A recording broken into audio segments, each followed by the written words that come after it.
Do you know the number of 700 million will forever amuse me because it just didn't exist. This was a thumbsuck figure. By the time the meeting ended, we were the convention organizing committee. We had 8 days to regenerate a brand of a national dialogue. What happens if these venues are given for free? When the convention ends, UNISA says, you can have any UNISA venue across the country for the national dialogue for the duration of this project. I think it's time for a referendum. Okay. And that's a very big thing to say. A referendum would stop us dead in our tracks with everything that we're doing. Welcome back to Palatable Politics, a show where we make politics palatable. With me, host TJ Maslela. Welcome to the show. In today's session, we're going to be discussing the national dialogue, activism, fees must fall. And here to give us insights is an activist, a member of the National Dialogue Convention task team, organizing task team. Not Mr. Apologies. Anzio Jacobs. Welcome to the show. Thank you for having me. So I made that mistake of he, she, the pronoun. How often does that happen? I think it happens routinely. I don't think that there's any ill harm by it. We grew up with dichotomous kind of pronouns. And so if there's anything in between that, it's difficult for people to grasp if it's not in their everyday reality. Okay, no, granted. So, okay, yeah, no offense, apologies. Give us can you please give us insight as to who you are and how you got involved into activism? Because you've been active from, geez. And what are you passionate about before we go into it? Yeah. So my name's Anzio Jacobs. I'm a community activist by my own estimation. I got involved in activism because as a high school kid, I was trying to find my identity in books and I couldn't find it. And so it became my mission in high school to try and find information about LGBTQIA plus people, even though that language at the time didn't exist, for me at least. It wasn't part of my lexicon.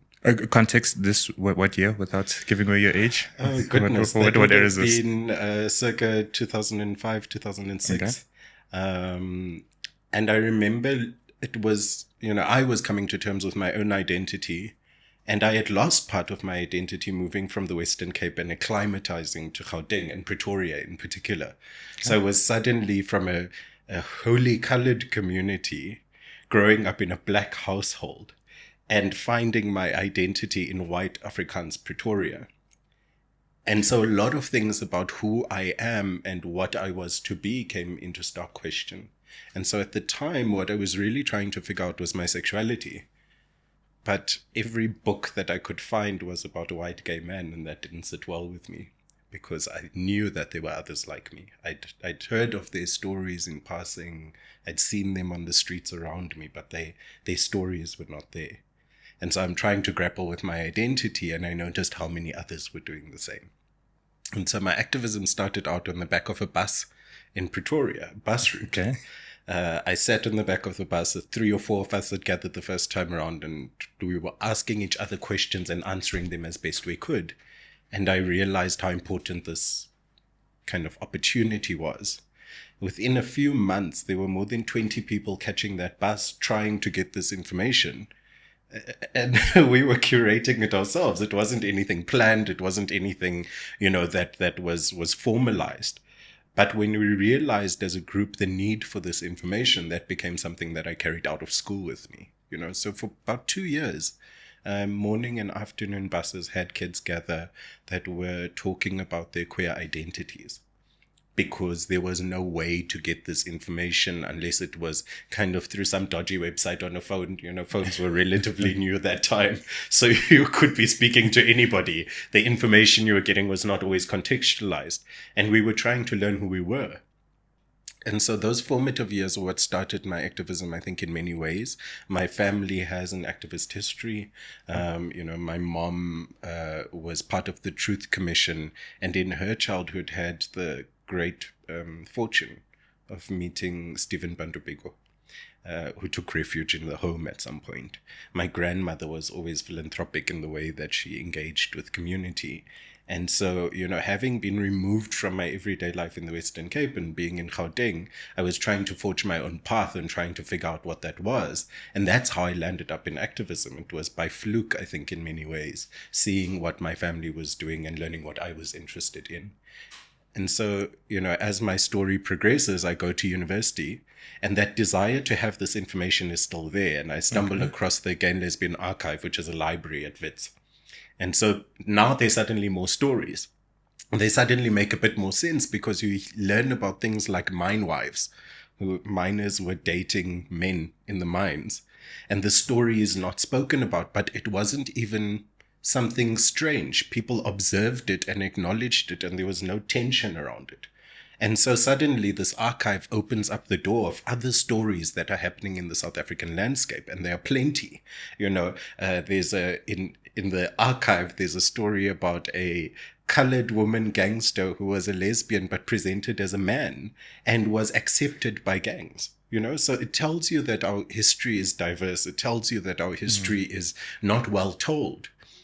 And so starting with the premise of the archive, I then get involved in LGBT politics. I start realizing that, actually there's no university structure as such. And so I land up in Kaleidoscope at the time, and Kaleidoscope was a network of LGBT bodies in universities. Okay. And we were gathering to try and figure out how do we advance rights across the universities in unison. And this is happening, I would say, circa 2009, 2010. So, the World Cup is on us. We've got a lot of kind of fanfare in the country. People are taking interest in LGBTQIA plus rights. It's the same time frame as David Kato is killed in Uganda for the Kill the Gays bill. And so these things are not disparate pieces of information. When you read them from the archive, they are negating stories, factual stories of the existence of people like me. And so this is how I find myself in a very strange way caught up in a political life that was of no interest to me. Fast forward a couple of years, I'm in the university, I'm embedded in Gala, I'm doing this quote-unquote activist work. And the thing that started on the bus is now fully fledged as what is called the Gala Youth Forum. It still exists today. So it brings students together to speak about issues that are topical to them and their everyday existence. So just Gala Youth Forum, Gala, does it stand for anything? So the Gay and Lesbian Archive hosts this youth forum, and it has done now for many years. And it's providing the information that I looked for, still till today. In fact, I'd met with them just some time ago, and it's fascinating that is still a need, that exists. But as the story progresses, I am in university. I get financially excluded from the institution because the donor that was going to pay for my fees just didn't. And I didn't know this until I got to the gate one day and my access card didn't work. And so I make my way into the institution eventually, and I try and find out why my card's not working. And they say, no, your fees haven't been paid. And you can't return to this campus. The day that it happened is the day I was told that I couldn't return. I had no idea that the fees were not being paid. And so in a strange turn of events, after being embedded in the university and working kind of various volunteer roles, I next found myself selling SIM cards on a train in the Western Cape, because I'd gone back to my family looking for a way to make money to pay back these fees that were exorbitant and I couldn't afford in the first place. So I spent about 6 months in Cape Town with my cousin. I'm sleeping on his couch, and I managed to find this sales job selling SIM cards. And it will humble you, and that's your experience of like trying to make money, because it costs you more money to get to work to make the money that you're earning to get you out of the problem, And it just happened to be that I'd volunteered at Wits in the years prior. And someone called me up and they said, hey, you'd volunteered for the Pride activities on campus. There's a job coming up in the Transformation and Employment Equity Office. Would you be interested? I was unemployed selling SIM cards. I was like, yes. And I found myself suddenly then back at Wits, It's not that I hadn't worked for the university before, but I was now formally employed. No degree, but formally employed by Wits University. And I wasn't working a nominal job. It was in the Transformation and Employment Equity Office that reported directly to the Vice Chancellor. And so now I started to see a lot more intricacies in the story. Because now suddenly I'm starting to see that racism and sexism and, exploitation in the university are rife. So this kind of draws my attention. And, a little bit of time passes and I'm in and out of the university. And then this thing starts one day. I'm on campus. I was working on some sort of documentary, something. I can't even remember what it was about. So I had a film crew with me. We were like 3 people, camera, sound, and me. And there's this thing where students are gathering. We can't quite make out what it is. But I say to the team, hey, there's a lot of them. Let's go and record. So we get there and... You sound like someone my team would be happy to work with. Let's just go, something was bound to happen. In fact, if I'm being honest with you, I even said to them, we could be famous and you don't even know.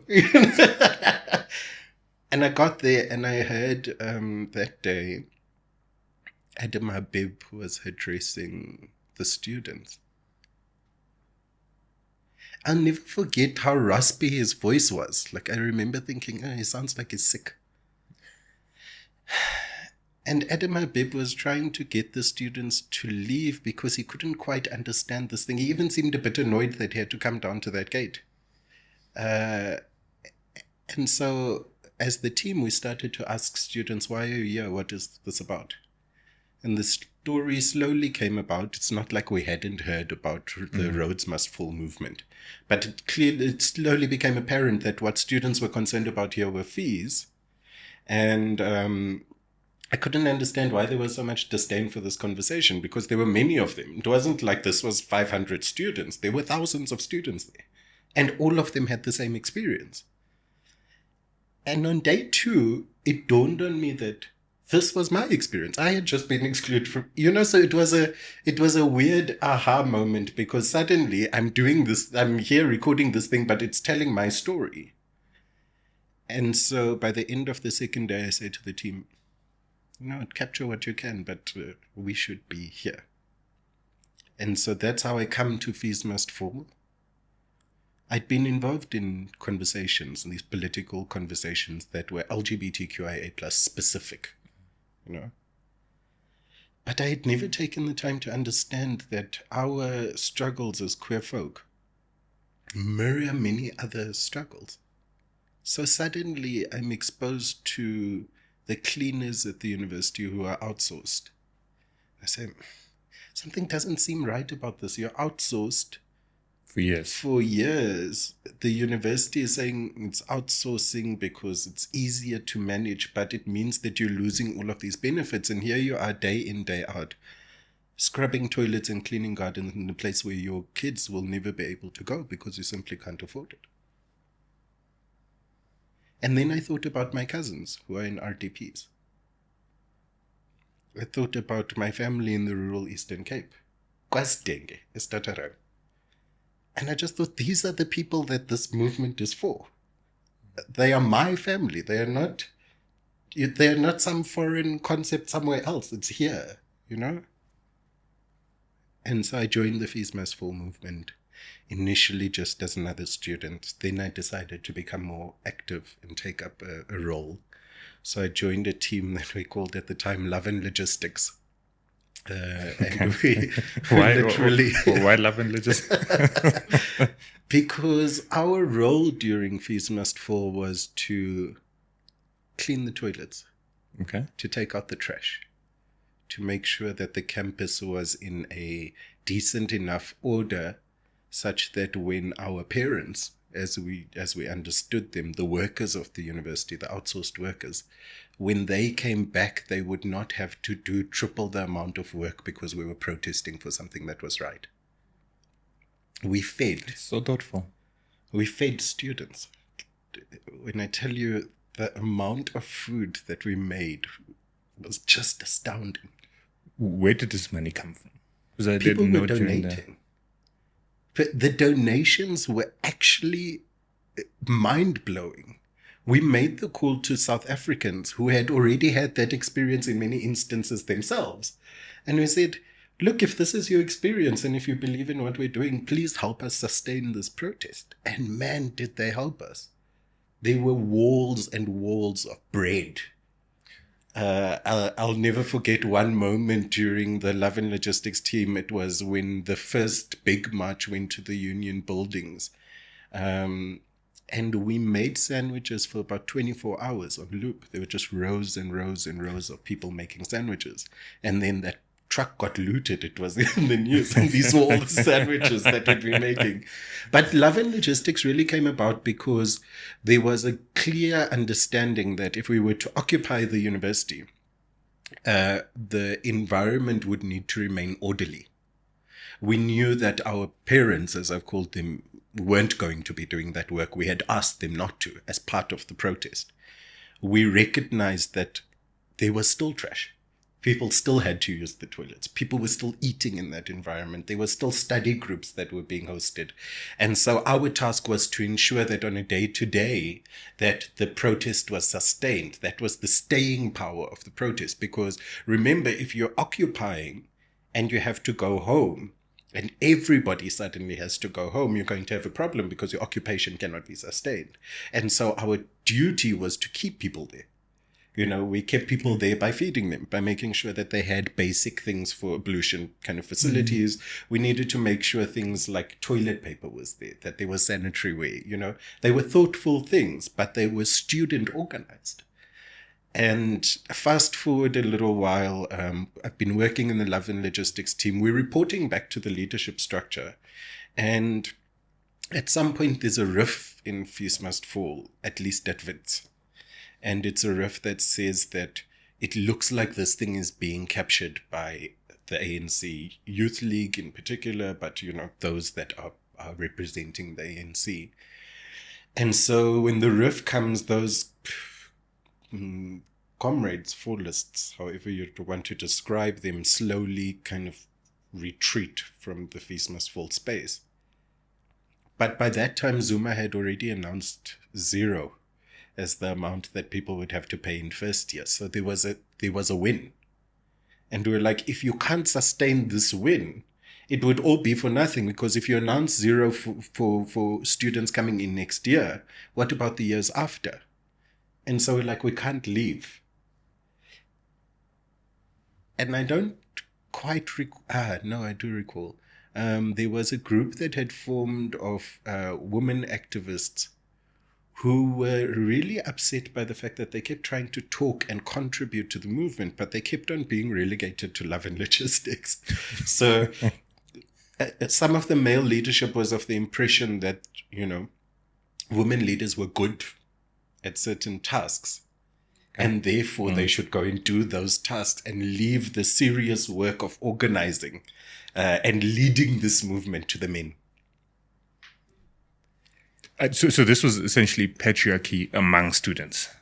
Yeah. Okay.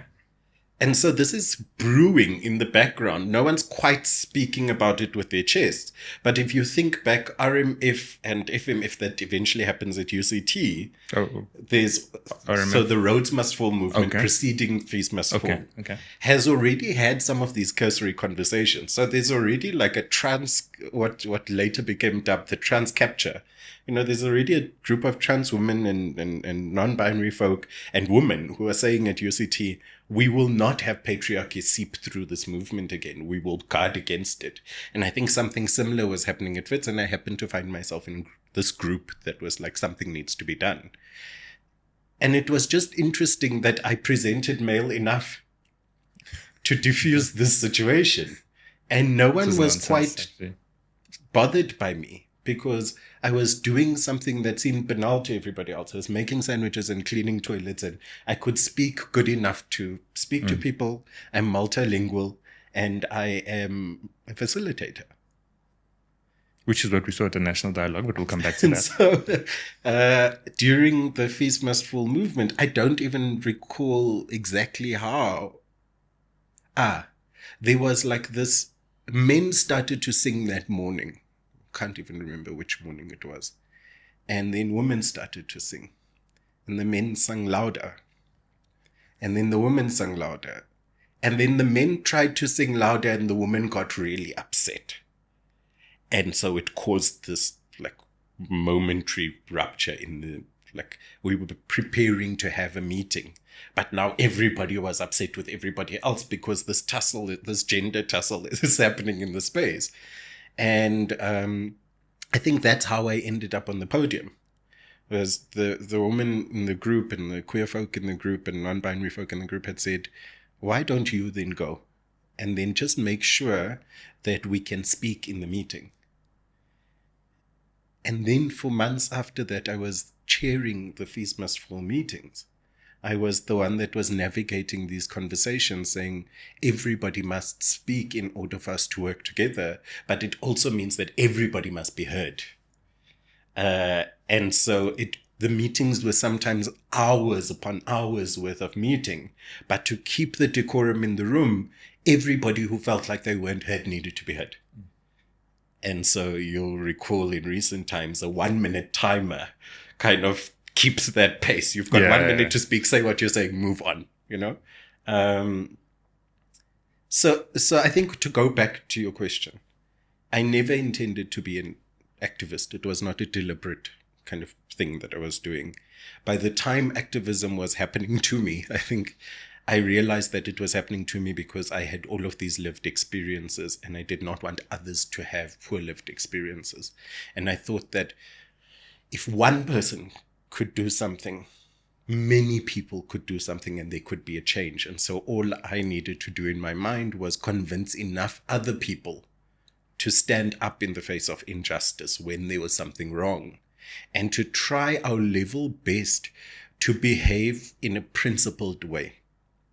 That was it. It was not party aligned. It was not factional. It was not anything but us just realizing that if everybody did the right thing for others and not for themselves, that we could sustain movements. And subsequently, many movements come from those lessons, those very seminal and foundational Feast Must Fall moments, where I learn about economics in ways that I'd never thought about, where I learn about practically food preparation in ways, where I learn about movement building, where I learn about the different kind of groupings and the difficulty of navigating diverse conversations, when I learn that people are angry, but that anger is not usually towards one another. It's misplaced anger because there are real issues that drive that anger. And so that's how I ended up in activism. That's how I ended up, I imagine, at a later stage in the national dialogue, why I am in the children's sector, why LGBTQIA plus rights are important to me, why religious values should be observed, in my opinion, why racial kind of diversity is important in South Africa. All of those lessons are bundled in a lived experience that says, if I can't see myself in a book, if I can't see myself in law, if I can't see myself on TV, if I can't, then where am I? Yeah. That was the longest introduction we've ever had. Sorry. But the most insightful. And we've had some old people. As you go on, as you are speaking, and the emphasis on activism, what's the relation? Firstly, what's the distinction between activism and politics? And what's the correlation between them? Like, why aren't you a politician?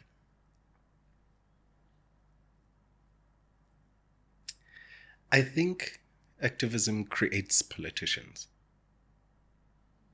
I think something needs to drive you to become a politician. And I think usually that is activism. Okay. Don't think exclusively so. Unfortunately, we see in our political landscape that not everybody is driven by the same values, the same principles. But I think that one becomes an activist when you identify something is wrong and then try and do something about it. And I say that very carefully because you can be an activist and be a right-wing activist. Or is it left-wing? The right-wing activist. Right. Yeah. So you can be a right-wing activist, and what you are fighting for, the issue that you have identified and trying to solve for, is as valid as the lefty. you know. I think where you become a politician is as you try and convince more and more people that your stance is the stance. And I think why that is different from an activist is an activist says, this is the stance that I am fighting for, where the politician says, this is my stance and it is the correct stance. Okay. And I think that's why I'm so avoidant of what I understand to be political space, because I don't think that it's generative a lot of the time. Just think about the fact that many of our politicians early on in their political careers were activists. 100%. They were fighting for racial liberation. They were fighting for linguistic liberation. They were fighting for economic liberation. You know, they were fighting for an end to segregation. But by the time they come into power, that information somehow dissipates. They still understand it. It's not like it's lost on them. But you know, one of my favorite quotes, I think, was Chinua Achebe said something along the lines of, only a foolish man would spit out the juicy morsel. Okay. Why Context? would you let something go when it's so good and nice? Okay. If I can enjoy it and it's mine, why would I spit it out? And I think it's a very valuable critique of our politicians. But also human nature. Yeah. I agree with you completely, but also human nature. Yeah. Okay. You know, when we say, why would you spit out the juicy morsel? Indeed, many of our politicians have discovered this juicy morsel. And you know, one would think that when you fought for liberation of others, that your instinct would be, oh, this is so good, others must have it too. But that would be spitting it out. And I think that's where we have difficulty, is that if I can benefit and mine can benefit, to hell with everybody else. I must say, and I must be completely transparent, I'm not without fault. I don't think of myself as someone extraordinary. I have said things that I regret. I've done things that I've regret. I think that most people have. I think what distinguishes between activists and politicians, again, is that an activist in most instances is willing to acknowledge that. Okay. When the politician is not, the politician is virtuous. And the activist is human activism. Okay. I think we would have a very different country if this country were run by activists. Because there is still a high level of responsibility that is taken up by activists. And I think once you dilute an activist with politics, you then get the politician. So if you could retain the activist, if you could retain the person, and we'll talk about this when we talk about the national dialogue process, if you can retain the activist's values, perspective, approach, and you can distill it in some formation of leadership, you remove the need to be overly political. You only ask the activist to do that thing that they are so passionate about doing, and to do it so that it is not to the detriment of anybody else. And I just want to, I know we're jumping in this conversation. Yeah, maybe just. but I mean, it's insightful. If you fast forward a little bit to the national dialogue part of the conversation, why it becomes so interesting to have that distinction is that some activists became politicians in what they thought were activist organizations. Example? The news headlines lit up about a week before the National Dialogue Convention that 6 foundations were pulling out, they said, of the National Dialogue. It wasn't quite what they'd said, but These foundations bear the names of profound activists / politicians in our landscape. Okay. But if you understand that there's a political thing that's happening in the background, it's just ahead of the election. The national dialogue is about to take place. The national dialogue paints some politicians in a good light, while perhaps not so much others. And it forces us to ask really critical questions. You know? Okay. Before we go further, let's go into the national dialogue. Okay. Yeah. Can you give us an outline as to the structure and the structure and the people around it? So imminent persons, convention committee, etc. Okay. I was going to save that for later, but fine. Oh, no, that's fine. We can go to it later because Okay. I assume you seem to be very good at articulating. So if you look at the national dialogue structure, it starts off. No, let me not use the word starts off. This iteration of the national dialogue conversation is catalyzed, I think, in this instance by the Honorable Thabo Mbeki. And according to his retelling of the story, which I don't think is majorly flawed, he says, I was being called upon to reflect on 30 years of our democracy as a former head of state. And the requests were so many that I thought, let me try and respond to them in a single go, rather than having multiple iterations of the same conversation.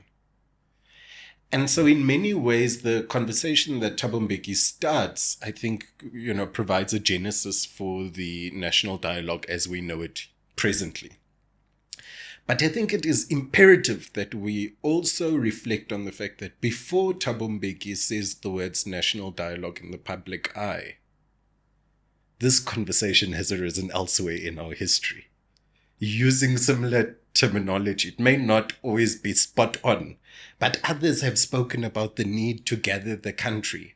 Others have spoken about the need to restore our social fabric. Others have spoken about the need to talk en masse as ordinary citizens and reclaim we the people.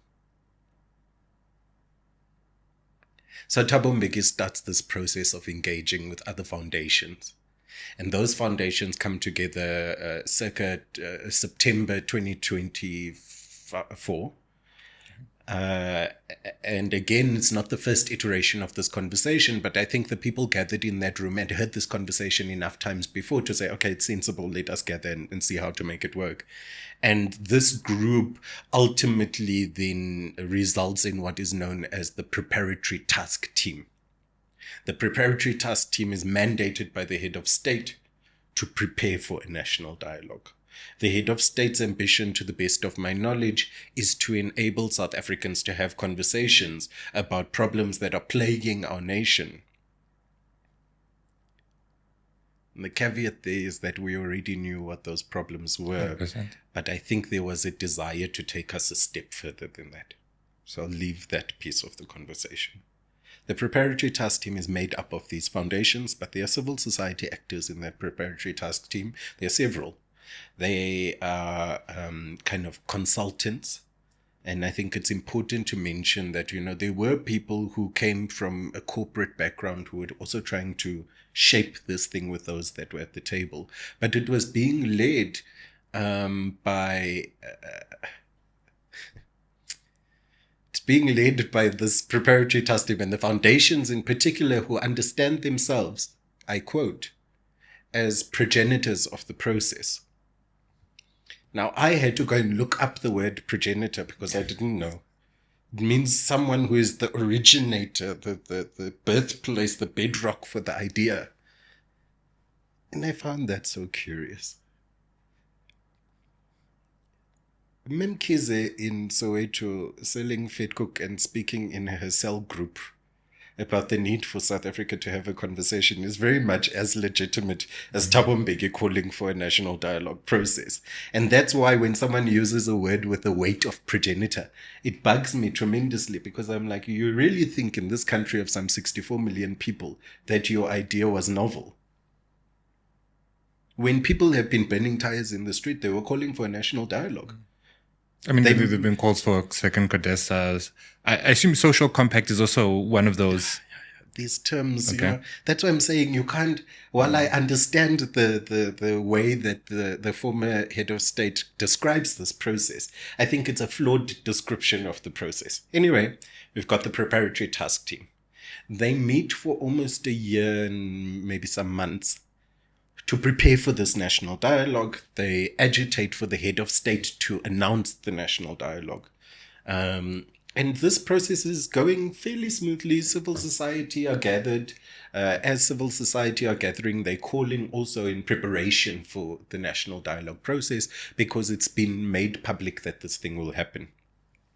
There are two meetings in particular that happen in April. The one is led by 2024 or 2025? 2025. Okay. The one is led by the Kagiso Trust, and the other one is led by Hlanganisa, which is a community development entity.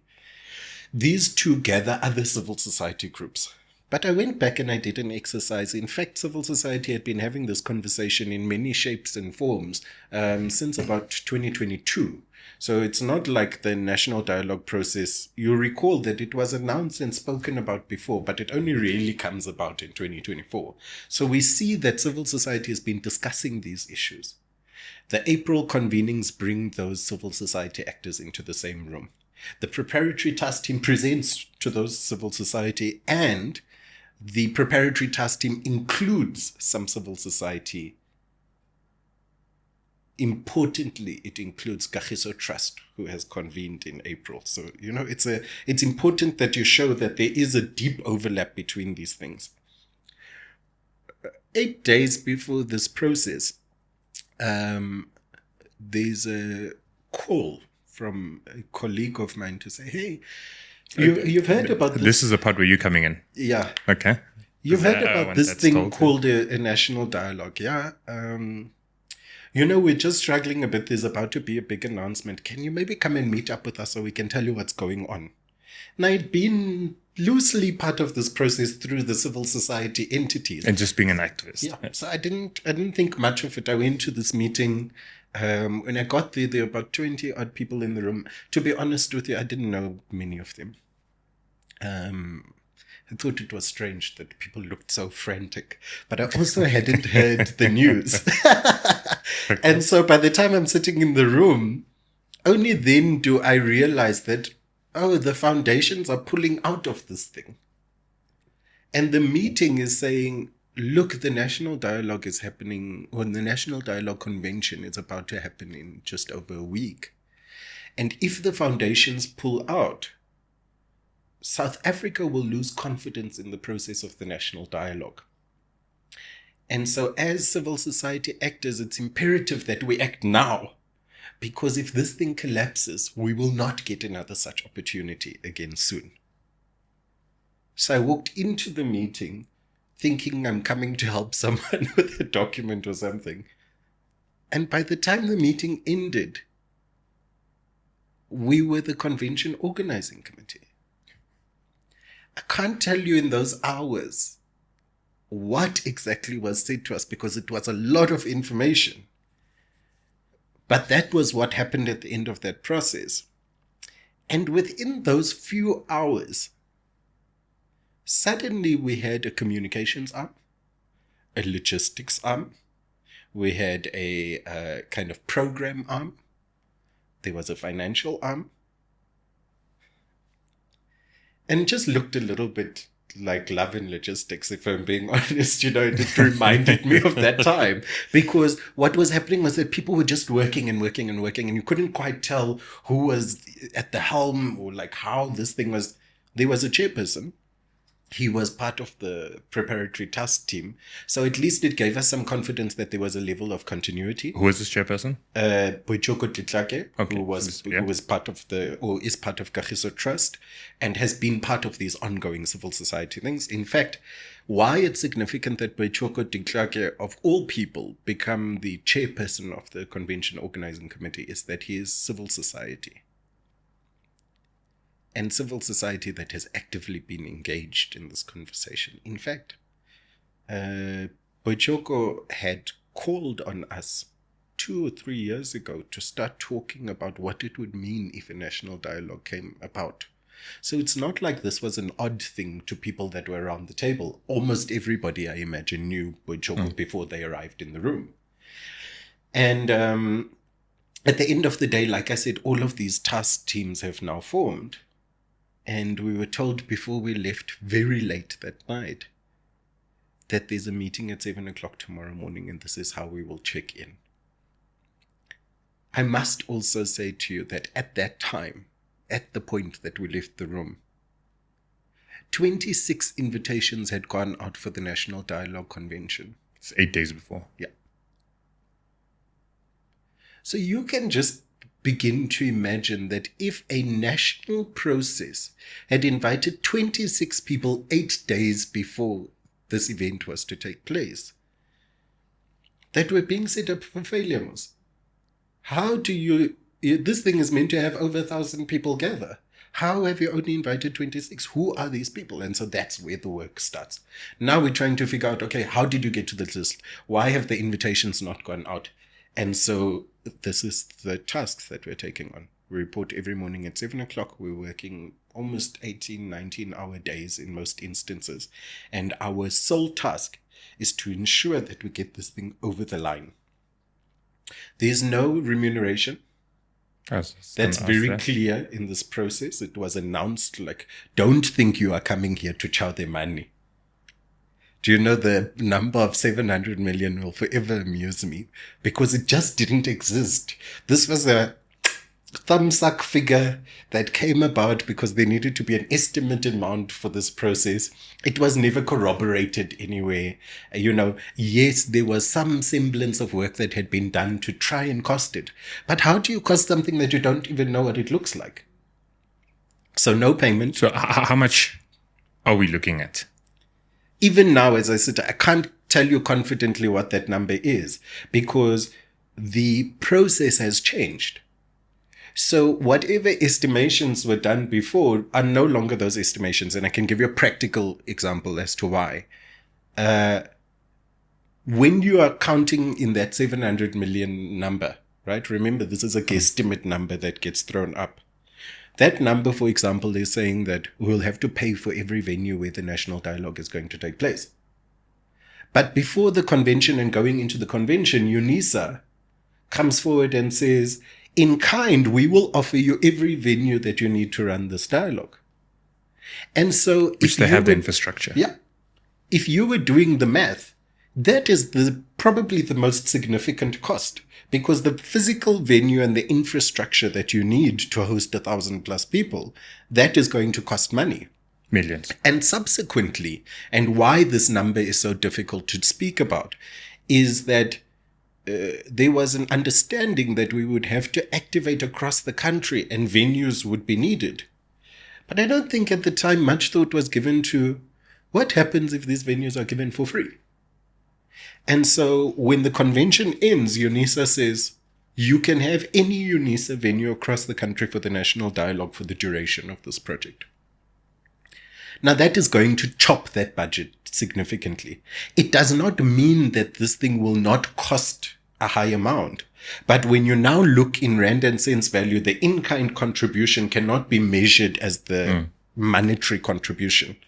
And so I think that's why this question is such a hot potato, but also people struggle to articulate the answer. Because it's not a trying to hide the answer. How do you possibly gather, I think we were some 20 odd people in a room. We are, in many respects, I'd like to believe, quite well qualified in the fields that we're working in. We are from disparate organizations across the board. If you are going to take my time 20 hours a day as someone who works in a corporate environment, You're you're going to pay. a lot. And then if you want to multiply that by a number of days leading up to and post the convention, you're going to pay a lot of money. And then you multiply that by the amount of us that were in the room. We're not unskilled people. So how do you then begin to put a quantum to that? Because your quantum is going to presume that you can calculate my time on a 9 to 5, but I was working 18, 19, 20-hour days at a go. Your quantum is not going to consider the fact that I must get into a car and get to the venue. Remember, we're doing all of these things for free. Okay, so now you've got a COC, a Convention Organizing Committee. Okay. You've got Formed a 8 days PTT, before. Okay. the Preparatory Task Team. Preparatory Task Team has a runtime of about, I'm guesstimating, 1.5 years, Okay. roughly. The COC has the task of making this happen in 8 days from the time we sit in that meeting. Remember, very little has been done prior. Think about things like the website, the logo, the social media handles. I'm not being spicy, I'm being factual. The Preparatory Task Team had developed a lot of those things.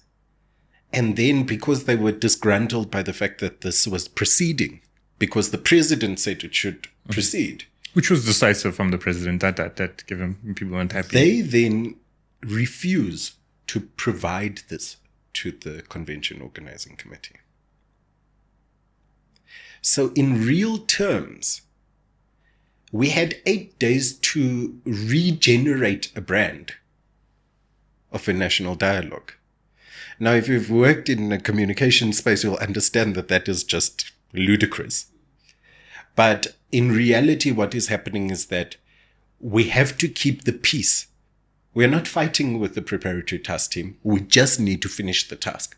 So we try and negotiate. We write to them. We say we'll pay for the collateral, etc. There's some rigmarole there. And then my position in the COC is in communications. And so we decide as the group that actually it's just easier for us to start from scratch. The website, every single social media platform that we used, every single post, nothing had been generated 8 days before the convention.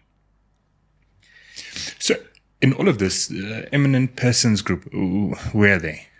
So the Preparatory Task Team goes on for months, and about December of 2024, November, December, somewhere there. I'm not too sure about the exact dates. There has been talk already by that time, for some time, that a group of custodians of this process must be appointed. And this idea emanates from the Preparatory Task Team. Okay. As far as I understand the story, and I could be wrong, the Preparatory Task Team had a list in mind of who these people were. But the list as it was presented to the head of state was not the list that was announced. Presented by the committee. By the task team. Okay. And I think that also caused some sort of a rift, because obviously they were trying to encourage the head of state to go in the direction that they were going on. And I don't think that's quite what happened. And you can hear in the meetings, there's some disgruntlement with this. But the head of state then announces 31, later 32 names of eminent persons in South Africa. How the head of state reaches that list, I can't tell you. I was not in the room. I was not part of that process. But ultimately, when I look at that list after it's announced, I see captains of industry within corporate and business. I see leadership of unions. I see faith leaders. I see sports people. I see kind of a brains trust of South Africa's history. And so you've got, in my opinion, a fairly capable group. But something that is also interesting for a lot of South Africans, and still, as I sit here, interesting to me, is what is this group meant to be doing? And I'm glad to say that at very least I've come out of this process understanding that they are meant to be the guarantors of the process. That means that they put their names on the table known to many South Africans. And they say, we will put our heads on the chopping block for this process. It must work. You know, when you say that there was a list provided to the head of state and then a different list comes or that is announced, throughout this whole journey, there has been that thing of it's an ANC campaigning. Have you seen that? Is there any? I think this is a great question. I definitely saw people who are part of the ANC planning towards the National Dialogue Convention. But I must state emphatically, as someone who has no political horse in this race, I couldn't care less what our politicians are doing as long as this works. I saw people who had removed their regalia and sat at the table as ordinary South Africans. I saw people who I know to be part of the ANC. But I was deeply comforted by the fact that the chairperson, I believe, it could be a bias on my side, I believe our chairperson was quite neutral. I believe also that those that were deployed by the president, and I imagine then by extension by the ANC, they, to their credit, knew their place in this process. This is not an ANC process. And I think the frustrations that came along the way and this narrative that this is ANC driven must be explained in that you cannot have a national dialogue in this country not announced by the head of state. Just realistically, that cannot happen. When the head of state announces a national dialogue, it would be remiss of them not to participate in that process. Because they've announced it. They are the ones that will be responsible for it, right? And so if the head of state happens to be from the ANC, by logic, if you follow that logic, the ANC will have some level of involvement.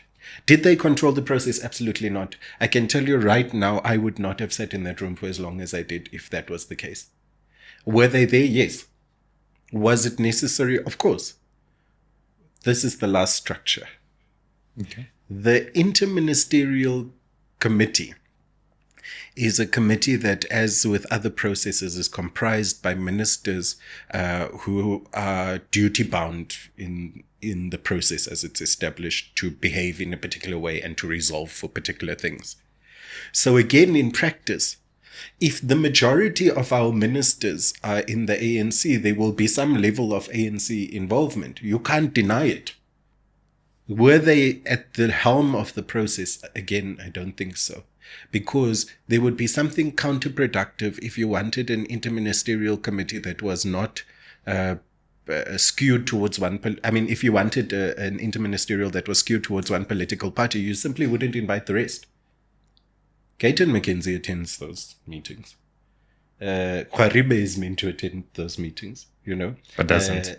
I don't know. I haven't sat in all of them. Shabisa, who was very critical of this process, is there, you know. So to say that it is ANC would be a flawed thing because factually that is not correct, right? And then to say this is led by and influenced by the ANC, again, is factually incorrect because you have civil society sitting at that table and they would sooner jump off a bridge than be led in many instances by people who they don't believe in. So that's the Interministerial Committee, okay, the Preparatory Task Team, the Convention Organizing Committee, the Eminent Persons Group, the Head of State, and finally, the process that is currently underway is that of the Steering Committee. Yes. So the Steering Committee is what, again, I would like to say emphatically, is drawing us away from this being an ANC-led thing. Because the Steering Committee, at the time that the convention happens, is meant to be 20 people from 20 sectors or 22 sectors. And these sectors are meant to be representative of South Africans from all walks of life.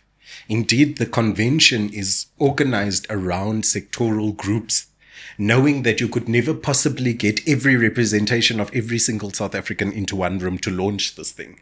So the sectors was the sensible way about it, because at least sectorally you could account for the majority of South Africans. At least 80% black. And so the idea was that you would, at the convention, ask these sectors to appoint their own leadership and to constitute that leadership as a leadership structure truly representative of South Africans. In practice, what happens is that the National Dialogue Convention is slightly misunderstood by some in the room as the dialogue. And so what you have at the convention, which I think many South Africans would have seen, is great debate and pushback against this dialogue. Because there was a misunderstanding that that was the be-all and end-all of the dialogue, but it was just signaling its beginning.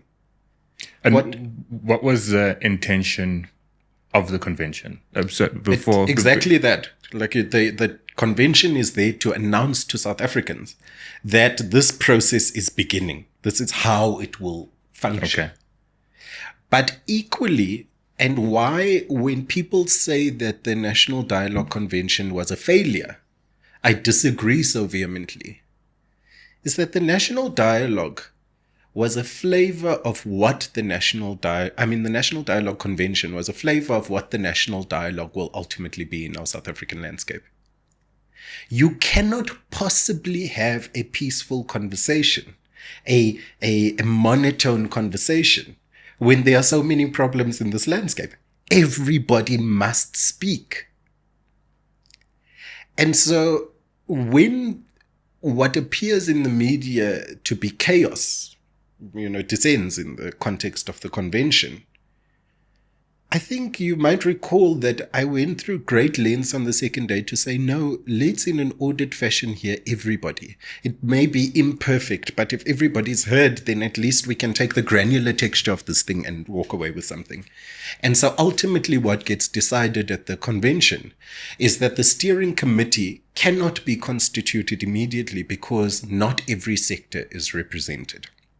And so we then post-convention go through great lengths to try and establish how many sectors there should be and the leadership of those sectors to constitute the steering committee. And which team is this of all of them that's going to decide? This is the convention organizing committee. Okay.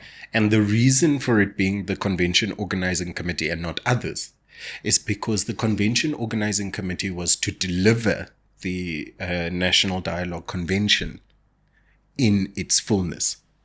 So the National Dialogue Convention was meant to produce a leadership structure. And indeed, the work had happened to get us there. But in favor of this process being people-led, citizen-led, you could not refute the fact that citizens were standing in that room saying that this is an incomplete sectoral list. And so now, at the end of September, we will finally have a steering committee. The process is a little bit incomplete, but not in a way that's detrimental, I don't believe. And so we will, for the first time, see what it looks like for ordinary South Africans to lead as ordinary South Africans. So let me just complete the story of the steering committee. So before you do, guys, subscribe, like, continue. If I just complete that story of the steering committee, the intention is to have a steering committee that has representation from the preparatory task team, has the kind of input of the eminent persons group, although the eminent persons group is a separate structure. They should liaise with the steering committee. The steering committee will have, in an ideal situation, some representation from the interministerial committee. They will have some representation from the head of state, so that the head of state is directly able to hear and see into the process, not determine it, but to see and hear into it, and then ordinary South Africans. This committee then becomes the engine of the national dialogue. And they work then in tandem with these other structures, not the COC. Because this is how the process had always been envisioned. And let me just close this point. Why do I say not the COC? The Convention Organizing Committee was not established as part of the structure to begin with. We were an emergency button. We were activated, we performed our function, and we understood that our function would come to its end once a steering committee was established and that the convention had taken place. We also knew that we had to report on that. So we understood that to be the fullness of what we were mandated to do. And so by the 8th of September, when the names were submitted for the steering committee process, we could no longer extend our mandate. What we knew is that the report needed to be delivered in the same week, and I'm glad to report that indeed it went to the head of state in its first instance. So the head of state understands at a granular level now what this thing cost, who was involved, what did it achieve, to what end, where are others in the process, what is the national dialogue narrative in the public eye.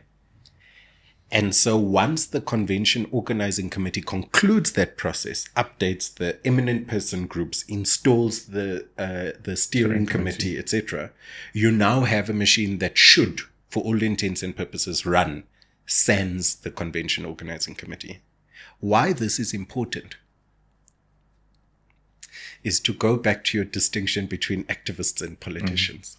I was just thinking, yeah. You cannot, as an activist, say that you are doing something, and then when it comes time for you to do that thing, say, no, can't do it like this, man. What would it mean if the Convention Organizing Committee volunteers that said that they would volunteer for X amount of time suddenly became the the leadership structure of this thing? It's not to say we'll disappear into thin air, but our mandate is complete. If there is a desire to extend that mandate, we'll be called by the eminent persons group, we'll be called by the interministerial, the head of state, etc. And we are not saying we are just falling off the face of the earth. But in real terms, our mandate has come to an end, and we want to observe that that was a mandate that was time-bound. And in the same way that the preparatory task team was tasked with the entirety of the process, we were tasked with the convention. Obviously, there are some flaws there, but I think our task has been completed for the most part. I mean, at the end of September, as far as I can see, we will have to publicly announce these names, and the orientation by that time ideally would have been done. Okay. So that's the structure. As a citizen, thank you for your part played. One question I have to ask, having now worked closely with especially head of state in those processes, there's that narrative there that he's undecisive, etc. Would you say you saw that, or this was an experience that contradicts that? I think it is an experience that contradicts that. And I say that because if you look at the way the head of state responds in the first instance to the withdrawal of the foundations from the convention, and you look again at the establishment and increment within the eminent persons group, if you look at the closure of the COC process, you can see that the head of state is being quite decisive about how and where and what should be happening in what order. But I must also emphatically state that as the head of state, it is not our president's duty to get involved in the granularity of the national dialogue. His task is to steer the ship. And I think in many ways, even when it has been difficult, he has done so. I think the most difficult of these occasions has been the withdrawal of the foundations. And I think, to say quite emphatically, he has called for their return. We as the COC have called for their return. I'm sure the steering committee will call for their return, because I think one of the best things that he has indicated in this process is that this is a process for all South Africans. Thanda ungathandi. You're angry, you're not angry, it's fine. But every single South African must be embedded in this process. And that can include disjuncture, that can include dissent. And I think there should be room for that. So once the steering committee is announced, then I guess a way forward and a roadmap is going to be presented from that point. So the roadmap was already presented at the convention. Okay. The roadmap needs to be publicized. One person says it needs to be evangelized. What we need is that every South African must know what the roadmap looks like. And so if you'll allow me, I'll steal a few minutes of your time to explain it. Go for it. Palatable and briefly. The convention is the first step. It's followed by a pilot phase. The pilot phase tests the model. It tests the facilitation skills. It tests the kind of ward-based, citizen-led piece of the work. After the pilot has concluded, and this also includes facilitator training, by the way, after the pilot is concluded, we go into the national rollout. And the national rollout will include... so can you include timelines? Okay. So the convention process is in August. Between September and November, December, you've got the pilot phase, facilitator training, and deployment of the first testers of the model. And then you have a kind of feedback loop in that December to January timeline where you hear what the experience has been and you troubleshoot. Then in January, the process, ignites again, and this time it's for the national rollout. So the national rollout in an ideal world will run between January and around April, May. And the thinking is that there you reach the amount of people that you have said you're going to reach. One of the ways will be a national dialogue day in schools. That's what we're advocating for, because, and we'll come to children, if you have a national dialogue day and the South African populace is largely under the age of 18, suddenly you've spoken to the majority of South Africans. And then once that rollout, the national rollout takes place, you would have had citizen-led dialogue, which are self-initiated dialogues. You would have had ward-based dialogues, which ensure that every ward is covered. You'll have provincial-based dialogues to ensure that provinces can consolidate. And then you'll have a national dialogue convention at the end of that, which is circa June 2026. Now, once you get to the convention, you have summarized and collated all of the information for the next step, which in an ideal world, according to the roadmap, would look like some sort of social compact. I hesitate to say that I don't believe in my individual capacity as an ordinary South African that is the outcome that I wish for. What is the outcome you wish for? I think it's time for a referendum. Okay. And that's a very big thing to say. A referendum would stop us dead in our tracks with everything that we're doing. It would mean that we have to take pause and listen and rethink the way that our country works from the Constitution all the way down. That's a cascading, monumental shift. But if you are truly saying that South Africans will be heard in this process, and things have not been working well for 30 years, something catalytic needs to take place. So the referendum, okay, if I understand correctly, the process once it's complete is going to come with a proposal, something, and the referendum would be, do we implement this? Yes. But it's not so neat and simple. A referendum means that the process now, there would be something legally binding coming out of this process. And that's why I say a social compact is all good and well, and I think it would do something. It could be like an NDP from what you're saying. Yeah. Okay. But we've seen this before. And so I don't want to be apocalyptic in my approach to what the national dialogue could be. But if you are saying that what we've done for the last 30 years hasn't worked, why would you just have another iteration of what we've done for the last 30 years? You're going to renew the things that have not been working for 30 years. And the renewed one supposedly will work. And that's why I say to you, when you say that this process, is it ANC led or is it government led or whatever, I don't see it that way. I don't think they would leave the door open behind them if that was the intention, right? And why the door has been left open is that you've called on ordinary South Africans to make decisions. Ordinary South Africans are starting to decide. Thank you. So we are going to definitely come back to the national dialogue. I have a hunch that you might be part of the steering committee. No, I don't have insights, but I just have a hunch. Then we'll pick that up and then run through that process. But would feel wrong if one didn't touch the component of children's rights policy and the lived reality. And it's something you're passionate about. What would you say is the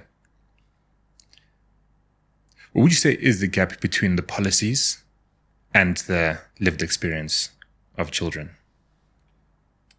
Policies don't recognize that children die in pit latrines every day.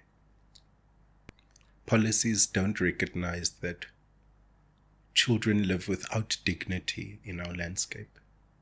Policy doesn't recognize that there are many child-headed households in this country. Policy doesn't see that in order to fix tomorrow, you would have to work today. Policy doesn't see those things. Policy attempts to see them. Policy attempts to understand. But what business does a senior government official that lives in Waterfall have making a determination of a child who's died in a pit latrine in KwaMashu? What business do they have there? And yes, we should have a national structure with government departments and politicians leading us on. Been doing this thing for 30 years. In the last 3 months, definitely I can guarantee that a child has died in a pit latrine. In the last 3 months, I can tell you that children have gone to school hungry. In the last 3 months, I can tell you for free that a child has been sexually abused by an educator. What business then do we have fighting for policy when the lived reality of our people, children, is not considered there? I must say emphatically that in the organization that I work in, it's not what brought me to this interview, but the organization that's the Nelson Mandela Children's. Yeah. Yes, okay.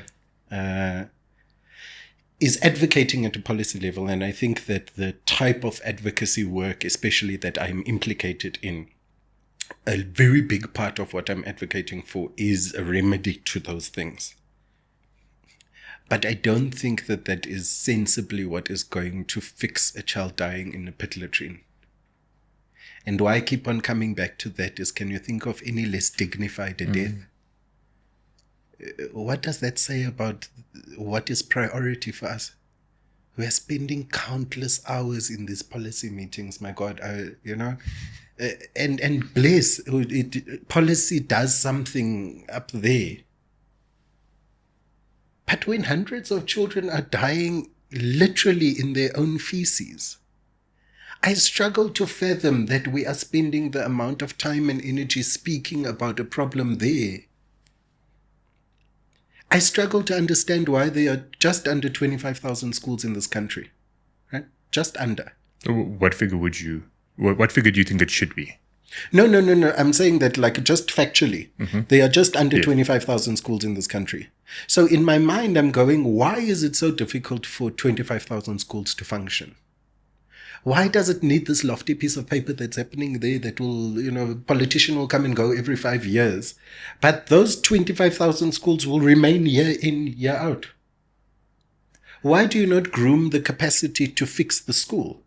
It must be for lack of political will. And who then is charged with enforcing that policy? From the policy perspective, right? They are things, so whether it is the feeding sweat school nutrition program or the transport, and I mean, the whole thing of pitless toilets, many ministers, President everyone has made this decision or taken this decision and gave this promise. And I mean, even the DA, ANC, everyone is.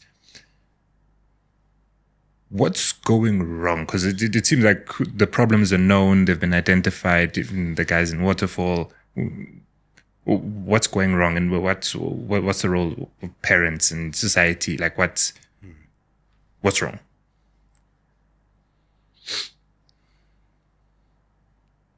I think there's a misunderstanding of the role of education in our landscape. I think we understand education to be a afterthought, something secondary, that you can like fix with time because you'll have thousands of students passing through that, hundreds of millions of students passing through that system. And when it gets fixed, it will be fixed. I mean, if you can think in your lifetime, how many versions of the school curriculum have you seen, right? When you think about the fact that every minister, probably since the dawn of our democracy, has spoken about fixing the pit latrines, when you think about the feeding scheme at schools, right? Those things are being actioned somewhere. Somebody is doing something. And to their credit, our ministers of education have made progress. I think it would be remiss of us not to recognize that there has been progress. But a school feeding scheme may solve for students not being hungry at school. But if they are going to get raped at the same school and die in the toilet at the school, fixing the food problem isn't really a solve. Why is it that our children must walk, sometimes 50, 60, 70 Ks to get to school and be swept up by rivers? When we have an active and caring and functional state, our belief as the country is everything must be done in the best interest of the child. But it's not in the best interest of the child that those schools are not functioning. And year in, year out, I imagine that South Africa is sitting at about 50% of our populace now, under the age of 20, rough estimate. Yeah. The median is 19. Are you telling me that 25,000 schools in 30 years are not a achievable target?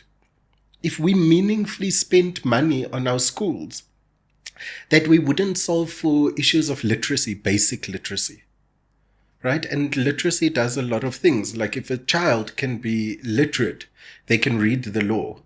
Think about something foolish, man, and it frustrates me always. I grew up never learning anything about SARS except what it was. But you expect me to be a tax-paying citizen. I must file every year that my income, declare it to the state, and the state must take a portion of that income. But the state has never done the due diligence of telling me how that process works and what it is. Think about something like in Thailand. The Thai people were very poor for a very long time, and the state decided that they would build an economy around food because there was hunger and there was poverty. So every state in Thailand produced a different crop, and then there was a logistical system that moved food. Why is it so hard for us to plant? We do food gardens every day. What our policies and politicians are doing is arresting people who are building food gardens outside their homes for others to eat. They're leaving the rampant crime. They're leaving the rampant corruption. That's our focus. You going arrest the guy that is building a food garden to feed his community. When we think about the level of commissions and the amounts of commissions and the amount of money that's being spent, that's why people don't want this national dialogue. Because time and again, we invest millions and billions of rands into things that produce nothing. And then shelve the report. Yeah. But bricks and mortar buildings will outlive most politicians if they are built well. If you could teach children who are likely to be unemployed how to build a bricks and mortar building, probably get a lot more of those buildings. If you could teach communities how to plant crops that will self-sustain in those communities, you'd probably solve for an issue of hunger. What are policies doing? Our policies are throwing away 1/3 of consumable food in this country annually. And our starvation rates are going billions. up. Yeah. So for me, education and children become the key here, because you have to solve something now for 30 years' time. I can't be developing a 30-year plan that is only focusing on those 30 years. I need to proactively resolve what is there. That means that kids can't be stunted. That means that they must be fed.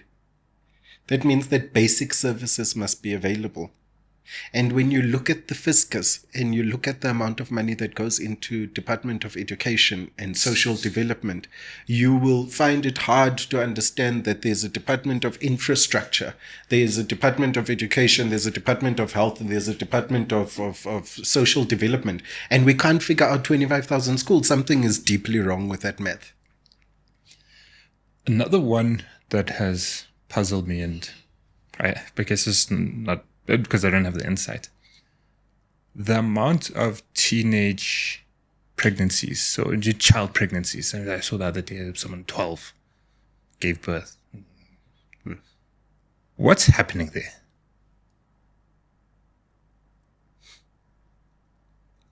The social fabric of South Africa is eroded.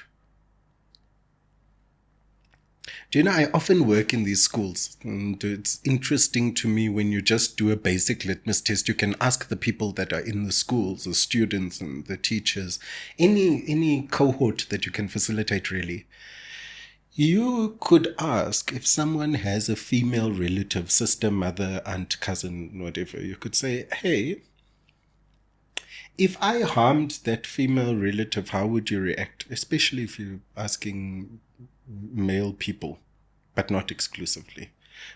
8 out of 10, you'll find that there would be a visceral reaction to that someone would be really upset if you would dare to touch one of their own. But yet it's so commonplace for people to be raped and killed in our country.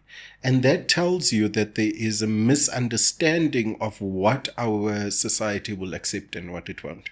Now, that is a deep-rooted issue, because you can't solve for gender-based violence when you can't solve for corruption.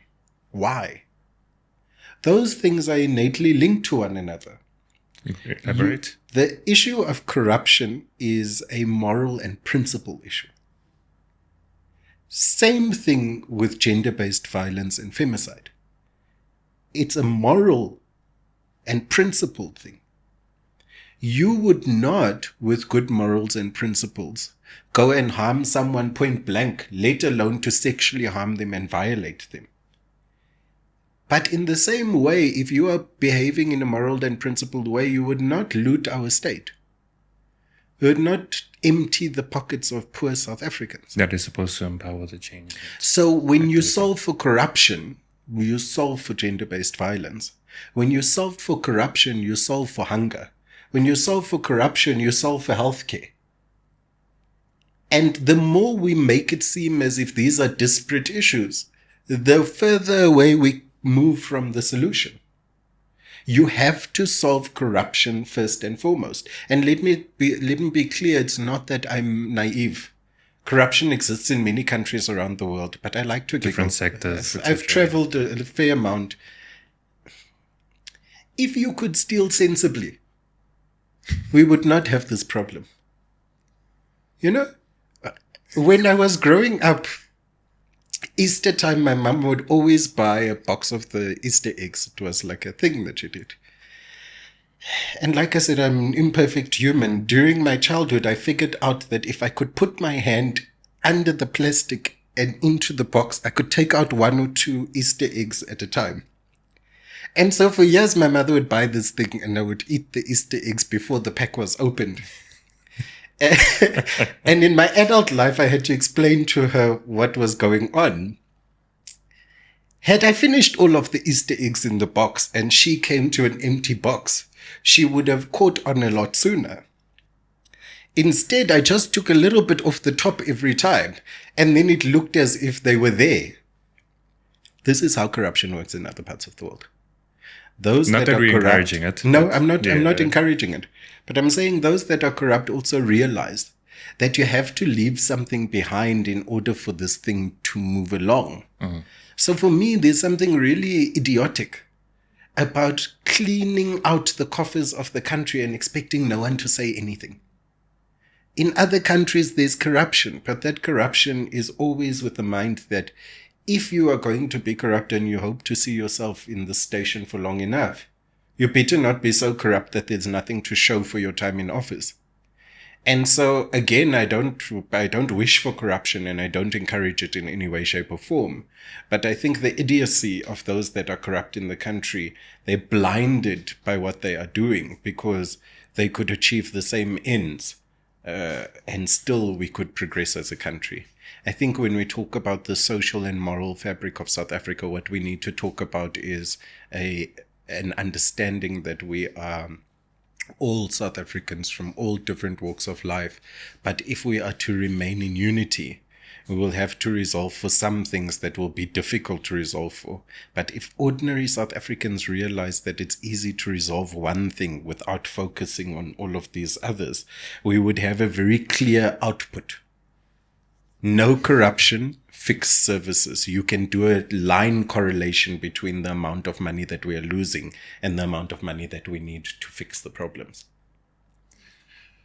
In closing, we all know what problems we've identified, and you've also highlighted that corruption would help us with a lot of problems if we solve that. But how would you say we fix the societal, moral, values, principle problem so that we can have a developmental state that is inclusive, progressive, and is a lived reality? The national dialogue presents such an opportunity because you could first and foremost hear when the wheels started to come off from those that have lived through that time. So older people in the national dialogue process are important.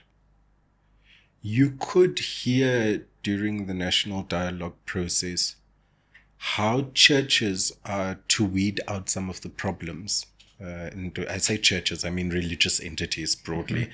How religious entities can, remove some of the problems that they are plagued with. You could go into schools and reignite the kind of value that says you sing the national anthem, you adhere to a strict uniform code, you observe the rules that there are in school. And you can reinforce in schools, not through corporal punishment, but through positive reinforcement, why children should be disciplined. You can teach them the value of that discipline, right? I think where we kind of move away from the mark a little bit is that we say, we want to protect children, children shouldn't be beat, children shouldn't be harmed, and I agree with that. But it does not mean that you don't replace the one form of discipline with another that is better. You could also start to speak to entities and sectors of the country where the wheels are quite literally coming off.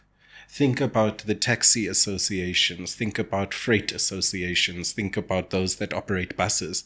When they don't follow the rules of the road, you see it viscerally. You can see the outcome of that. People die, When you aren't able to control a taxi association and it breeds a level of criminality, you are breeding criminality.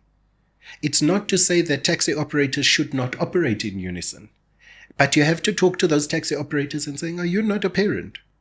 Are you not worried if your child is going to get hit on the street? Are you not concerned that the policing system is not working? Do you not believe that we should have a shared value of collective humanity? And then again, when you go into other sectors, the unemployed youth sector, I would love to have a conversation with the unemployed youth of this country that says unemployment is a scourge and it must be eradicated. But especially to those that have graduated out of our system, that that NSFAS has aided. Can we, with the time that we have, do some volunteerism with the skills that are available to us to advance us as a nation? It's not to say that the job becomes less important. We do want you to have a job. But in the interim, your skill set is unutilized. Think about those that are working in climate justice. They know what the challenges are. But someone in a rural area doesn't know the word climate justice. What happens when you learn from someone who is in a rural farm area how to do agriculture with nothing? and you bring the climate activist who is sitting in some corporate entity and you say, can you aid this person to resolve the issue in their community?